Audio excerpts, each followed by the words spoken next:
कल दूसरों को कॉलिंग कराने वाला आज कह रहा है मेरे अरकान को कॉल्स आ रही हैं, अगर सबूत हैं तो सामने लाओ। इमरान खान जिनको जिम्मेदार ठहरा रहे हैं उनका नाम क्यों नहीं लेते? मिस्टर XY का नाम क्यों नहीं लेते? कॉल्स तो हमें भी आती थी और धमकियां हमें भी मिलती थी, मगर हमारा इनकलाब 2 महीने बाद खत्म नहीं हो गया।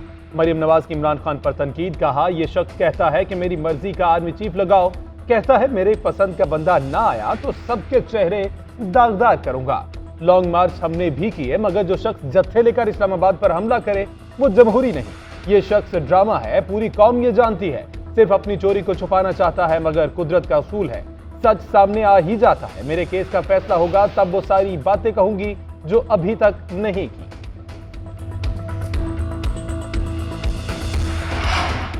एवनफील्ड रेफरेंस में मरियम नवाज की अपील पर नैब को मुश्किल सवालात का सामना। पहले ये साबित करें कि प्रॉपर्टी नवाज शरीफ की है। एक जुमले में बताएं मरियम नवाज का क्या किरदार है। उन्होंने कहीं कहा कि प्रॉपर्टीज मेरी हैं। मरियम नवाज तो ट्रस्ट डीड सामने आने के बाद इस रेफरेंस में शामिल हुई। अदालत के नैब प्रोसिक्यूटर से सवालात। जस्टिस आमिर फारूक ने रिमार्क किए, क्या अभी इन अपीलों पर यह सवाल मुतल्लिका है कि प्रॉपर्टीज कैसे खरीदी गई? मुलजिम तो आज भी उसी जगह खड़े हैं कि वो ट्रस्ट डीड को तस्लीम करते हैं। देखना है कि 1993 में इन जायदादों का ताल्लुक नवाज शरीफ से था या नहीं। नैब प्रोसिक्यूटर ने मौके पर इख्तियार किया कि मरियम नवाज और कैप्टन सफदर का किरदार मरकजी मुलजिम की मुआवनत का था। अदालत ने रिमार्क दिए कि पहले साबित करें जुर्म हुआ, फिर ही एआनते जुर्म का इल्जाम आएगा। अब आप अपने आप को बंद गली में लेकर जा रही हैं। हमें सिविल मिलिट्री ताल्लुकात में तवाज़ुन के लिए कोशिश करनी चाहिए। इख्तियारात पाकिस्तान के अवाम को मुंतकिल होने चाहिए। रहनुमा तहरीक इंसाफ फवाद चौधरी कहते हैं कि सियासी जमातों और एस्टेब्लिशमेंट से कहता हूं कि आएँ सियासी फ्रेमवर्क को दोबारा लिखें, रूल्स ऑफ गेम पर मुत्तफिक हों। पाकिस्तान का मौजूदा निज़ाम नाकाम हो चुका, हमें मुनसिफाना क़वानीन बनाने की ज़रूरत है। फवाद चौधरी का ट्वीट। शाह महमूद कुरैशी ने कहा कि बड़े बड़े फैसले पार्लियामान से बाहर हो रहे हैं, सबसे बड़ी सियासी जमात ऐवान से बाहर है। ऑपोजिशन बेंचों पर सरकारी ऑपोजिशन बैठी है, अमली तौर पर पार्लियामान खत्म हो चुकी, मुल्क माशी मसाइल का शिकार हो गया, हम पाकिस्तान की बका की जंग लड़ रहे हैं। भुट्टो को फांसी दी, नवाज को बाहर निकाला, इमरान खान को क्यों ढील दी जा रही है? इमरान खान बैनुल-अक़वामी चोर है, हुकूमत से पूछूंगा इसके खिलाफ कार्रवाई क्यों नहीं हो रही? मौलाना फजलुर रहमान कहते हैं इमरान खान आर्मी चीफ की तकर्री को मुतनाज़ बनाने में नाकाम हो रहा है।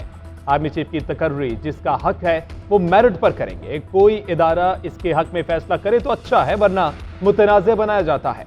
इमरान खान की हुकूमत और सियासत खत्म हो चुकी, इंपोर्टेड चोर का मुहासबा होना चाहिए। सियासी मुकदमात बनाने वाली पंजाब की हुकूमत कमजोर है, खुद ही गिर जाएगी।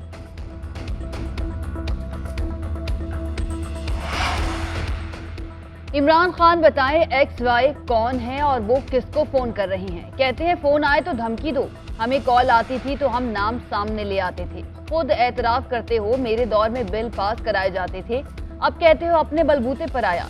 लीगी रहनुमा जावेद लतीफ की इमरान खान पर तनकीद। कहते हैं जो इसके मुंह में आए बोलता है। लाडले को आज भी किसी न किसी तरफ से सर पर हाथ रखा जा रहा है।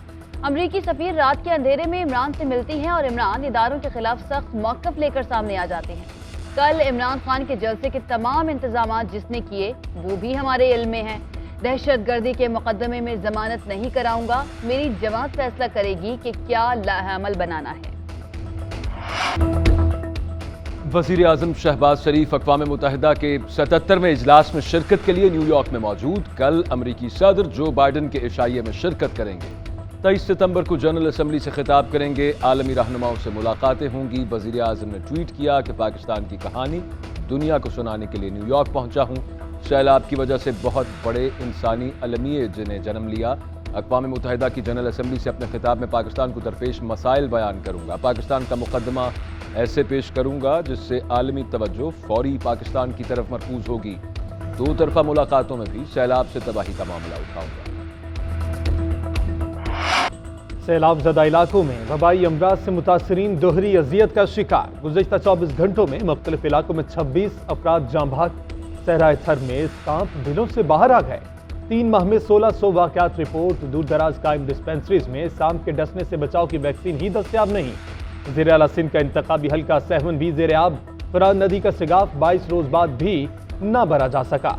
मीरपुर खास के इलाके रोशाबाद में सेम नाले में शिगाफ पड़ने से कई देहात ज़ेर-ए-आब आ गए। कई मकामात पर सैलाब मुतासिरीन की इमदाद न मिलने पर एहतजाज। गढ़ी खैरू का लाड़काना, शहदादकोट और जैकबाबाद समेत बलूचिस्तान के शहरों से जमीनी राब्ता मुनक़ता। 36 रोज से रास्ते बंद होने से अद्वियात समेत ग़िज़ाई किल्लत पैदा हो गई। बारिशों और सैलाब से 1500 लोग जाँ बहक हो चुके। सैलाब मुतासरीन घर बार छोड़ने पर मजबूर। विफाकी वजीर एहसन इकबाल कहते हैं दादू में डिप्टी कमिश्नर इमदादी कामों में मसरूफ था मगर उनके पास वसाइल नहीं थे। 25 लाख तलबा और तालिबात को टास्क दिया जाए कि वो मुतासरीन के लिए खुद अतियात दें या जमा करें। ये मुसीबत जितनी बड़ी है वसाइल उतने ही कम हैं। सबको मिलकर काम करने की जरूरत है। सैलाब से 8 लाख से ज्यादा लाइव स्टॉक को नुकसान पहुंचा। पाक अफवाज, हुकूमत और दीगर इदारे मुतासरीन की इमदादी सरगर्मियों में मसरूफ हैं। कोशिश कर रहे हैं मेडिकल मोबाइल कैंप्स बनाए जाएं। सूबाई हुकूमतें जिनके पास इंतजामी, अफरादी और दीगर वसाइल हैं उन्हें मुतासरीन की मदद का टास्क दिया जाए। सैलाब के बायस बेघर होने वाले अफराद एक वक्त की रोटी के लिए दरबदर। बच्चे ग़िज़ाई किल्लत का शिकार।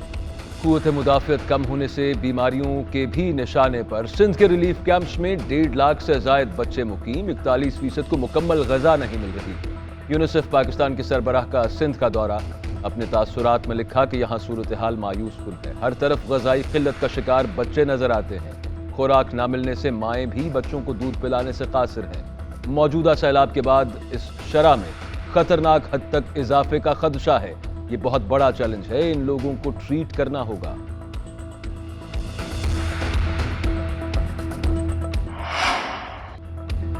जंगी मच्छर के वार तेज। खैबर पख्तूनख्वा में गुज़श्ता रोज एक शख्स जाँ बहक। अमवात की मजमूई तादाद 6 हो गई। गुज़श्ता 24 घंटों के दौरान मजीद 276 केसेस सामने आ गए। सूबे में मुतासर अफराद की तादाद 4890 हो गई। कराची में डेंगू के 219 केसेस सामने आए। इस्लामाबाद में गुज़श्ता रोज डेंगू से मजीद 68 अफराद मुतासर। मजमूई तादाद 1456 हो गई। पिंज अस्पताल में गुज़श्ता रोज मजीद 13 अफराद को मुंतकिल किया गया। ज़ेरे इलाज अफराद की तादाद 207 हो गई। रावलपिंडी में डेंगू के 73 मरीज रिपोर्ट। तादाद 1403 हो गई। बेनज़ीर भुट्टो अस्पताल में ज़ेरे इलाज 2 मरीजों की हालत तशवीशनाक करार।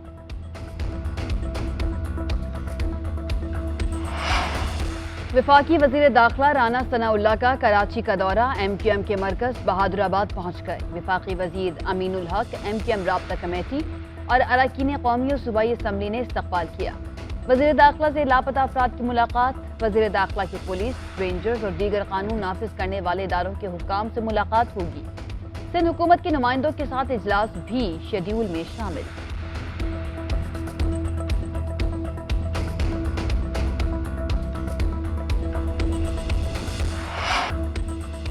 हाई कोर्ट ने दहशतगर्दी की दफात खत्म कर दी। अगर हुकूमत को शर्म होती तो आज ही माफी मांग लेते। शहबाज शरीफ वाहिद शख्स थे जो ताज़ियत के लिए गए और वहां हंस रहे थे।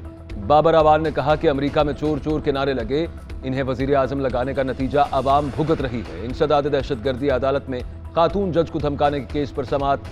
बाबर अवान ने दहशतगर्दी दफात खत्म करने से फैसला पढ़कर सुनाया। मौक़िफ़ इख्तियार किया कि ऑर्डर के मुताबिक केस सेशन जज को मुंतकिल कर दें। अदालत ने रिमार्क्स दिए कि हमारे पास चालान जमा नहीं कराया गया, आपको दोबारा जमानत की दरख्वास्त दायर करना पड़ेगी।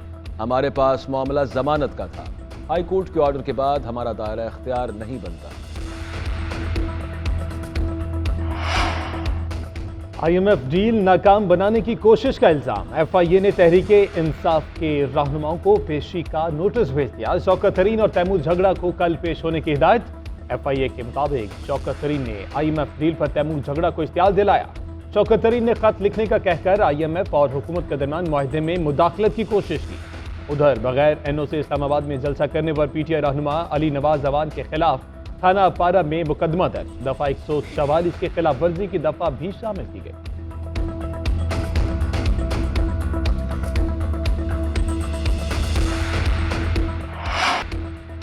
गंदुम के बढ़ते रेट्स ने आटे की कीमत को भी पर लगा दिए। कोयटा में आटे की किल्लत 20 किलो का थैला 2500 रुपए में फरोख्त होने लगा। फी किलो आटा 125 रुपए में दस्तयाब है। रावलपिंडी में 15 किलो का थैला 1650 रुपए में फरोख्त। मुल्तान में सरकारी कोटा न मिलने पर चक्की मालकान ने कीमतें बढ़ा दी। 110 रुपए फी किलो में आटे की फरोख्त। सरकारी आटे का रेट 800 रुपए मुकर्रर, मगर यूटिलिटी स्टोर्स पर दस्तयाब ही नहीं। फैसलाबाद में फ्लावर मिल्स ने सरकारी कोटे की गंदम से तैयार आटा भी महंगा कर दिया। 20 किलो सरकारी आटे का थैला 980 रुपए से बढ़ाकर 1310 रुपए में मिलने लगा। 10 किलो का थैला 655 रुपए में फरोख्त हो रहा है। 17 साल बाद इंग्लिश क्रिकेट टीम आज पाकिस्तान में एक्शन में नजर आएगी। पहला T20 मैच कराची के नेशनल स्टेडियम में शाम 7:30 बजे होगा। जॉस बटलर की इंजरी के बायस मोइन अली टीम की क़यादत करेंगे। ग्रीन शर्ट्स के पास सीरीज जीतकर रैंकिंग बेहतर करने का मौका। कौमी टीम सैलाब मुतासरीन से इजहार यकजहती के लिए खुसूसी किट पहनेगी। पहले मैच में गेट मनी सैलाब ज़दगान को दी जाएगी। 300 सैलाब मुतासरीन मैच मुफ्त देखेंगे। एक्सपो सेंटर में पार्किंग पॉइंट कायम, शटल सर्विस के जरिए शायकीन को स्टेडियम तक पहुंचाया जाएगा।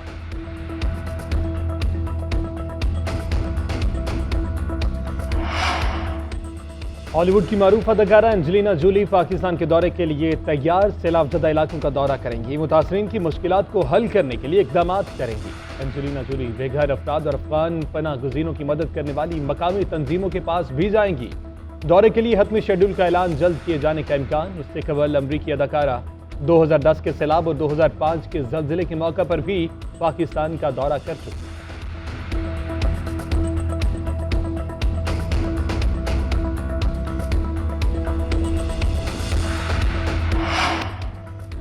इंटरनेशनल क्रिकेट काउंसिल ने कवानीन में बड़ी तरमीम कर दी। क्रीज पर आने वाला नया बैटर अब स्ट्राइकर एंड पर बॉलर का सामना करेगा। गेंद पर थूक लगाने पर मुकम्मल पाबंदी आयद कर दी गई। नया आने वाला बैटर 2 मिनट में क्रीज पर ना पहुंचा तो टाइम आउट हो जाएगा।